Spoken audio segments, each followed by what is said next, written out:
One of the necessary evils when it comes to retro gaming is having to buy games. After all, these older games have developed a reputation for becoming pretty pricey, and you know what you gotta pay with? That's right, money. If only passion for these games could be used as a currency. Or maybe something like these little bread bag clips. I got tons of these suckers. Now, since you need money for other things like, I don't know, being able to live, there's only so much to go around for stuff like video games. And that's why I am here to tell you that retro gaming can basically cost you whatever you decide. Now, your reaction to that might be, the heck are you talking about? Well, just think about it. With so many different options and methods these days for playing retro games, there's almost always a way to make things cheaper. Want to play Sega Genesis but don't want to have to buy a ton of games? Boom, get a multi-cart. Don't even want to buy the console itself? Boom, just use your computer. And if you don't even want to bother purchasing a decent controller to use on your computer, then you could even just use your keyboard if you really wanted to. Now, for most people, that's taking things a step too far, but my point is, retro gaming only costs as much as your preferences dictate it to be, and there's plenty of people that get tons of enjoyment from the cheaper options. However, this doesn't dismiss the fact that a lot of us would say, I am a collector and like to have things. Plus, when the topic of this video reads how to save money on retro games, most of your brains probably immediately go to purchasing physical games for cheaper than you have to. For that reason, that's what I'll be covering initially. Okay, so first things first, you always want to start looking within the price range of free. That's pretty much the best price you're gonna find unless somebody pays you to take away their retro games for them, and you don't hear too many stories about that happening. Think about some of the people you know who may have grown up with video games and then made the poor life decision to no longer be into video games. You may be able to turn this into your advantage. They may have held on to at least some of their games, and you know how I said that passion for games can't be used to buy them? Well, in this case, you maybe can, because a lot of times these people will be willing to give you their video games for free simply because you'll really appreciate them, or at the very least give them to you for far less than their secondhand market prices. Another thing to pay attention to is people who leave stuff out for free. This may depend on where you live, but where I live, people leave stuff out near the curb for free all the time. Now, typically when people leave stuff out for free that they no longer want, there's a reason, and it's because it's stuff that nobody wants. But you never know. After all, I scored my CRT TV this way, and y'all know how I feel about that thing. Plus, I had a friend who found a pile of games sitting out for free once. Pretty sweet, right? Is there a chance that they're unaware of the value of what they're giving away? Or perhaps it's somebody's parents giving away their children's games, which would be much to their chagrin. Were they aware of it? Well, maybe, but those aren't your questions to be asking. You just take that box and go, baby, go. Don't look back. However, I should point out that all of these methods for getting games for free are nothing to get your hopes up too high about, and you should do them passively. I wouldn't recommend spending an entire day just walking around your neighborhood if the day's enjoyment is relying solely on finding old video games. Finding games for free is always going to be more unlikely than likely, but my point is that you might as well check for them when you do have those opportunities. If you know somebody who has old games, you might as well ask, and if you walk by a box of free crap, you might as well take a quick peek.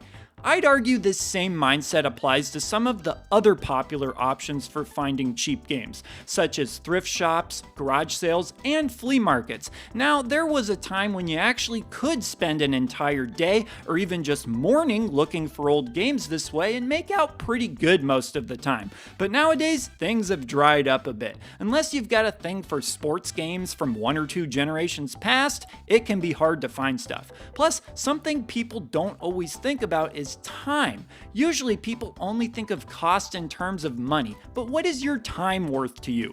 Also, if you just buy a bunch of stuff you find out in the wild that you didn't even necessarily want, are you really saving money if you're just spending money you wouldn't have otherwise?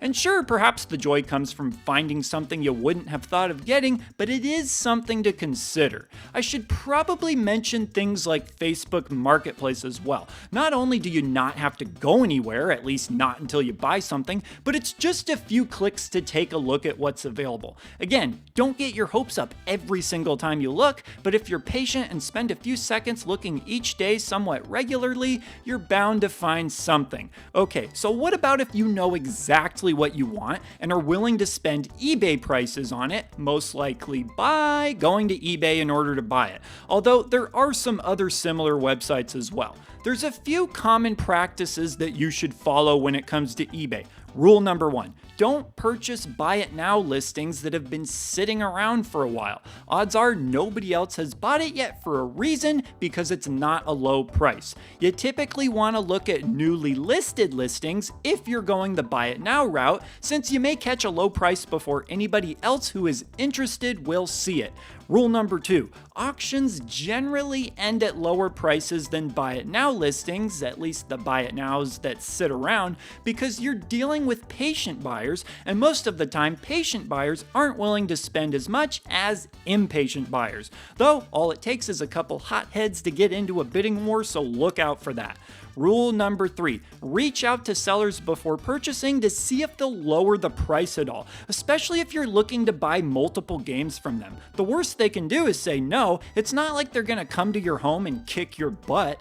Even still, the key is to ask nicely. Quick little game for you. Which of the following ways would you be more likely to respond to positively if you were a seller? If you answer option A, then you're like 99% of human beings. Whatever games you end up adding to your collection, it'll save your wallet in the long run if you decide ahead of time what condition and how complete you want your games. For example, for cartridge games, you can buy them cartridge only to save money, but if you end up deciding you need the case and manual for them later on, then it may end up being more expensive to buy it all separately than if you had just bought it complete to begin with. Something else you'll want to look into is imports. Now, if you have to own games in a certain region, that's your call, but a popular choice is to go the import route, since after all, they are still official releases and often don't have a language barrier depending what type of game it is. Japan imports are typically the most popular imports, and in some cases the price difference can be drastic. The most common way to import games is to just buy them online, but I should mention that you can often get these games for even cheaper if you get them directly from Japan. Well, a lot of the games anyway, as I recently discovered by having my cousin who's in Japan purchase and send me some games, the cheaper games are usually even cheaper over there.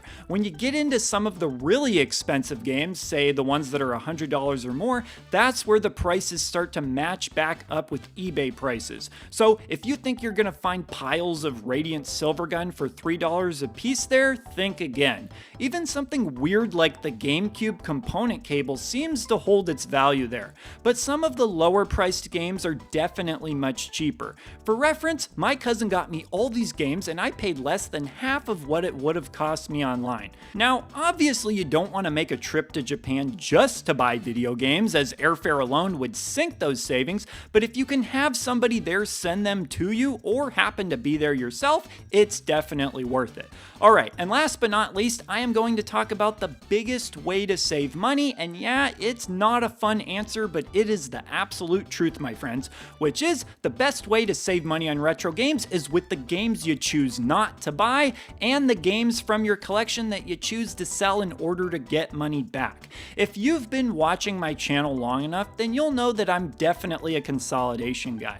Because the retro gaming community loves retro games so much, big shocker there, the overwhelming message is that having a lot of gaming stuff is cool. So things like selling games off, financial issues, and mental health related to collecting aren't really talked about because they're not fun to talk about, are they?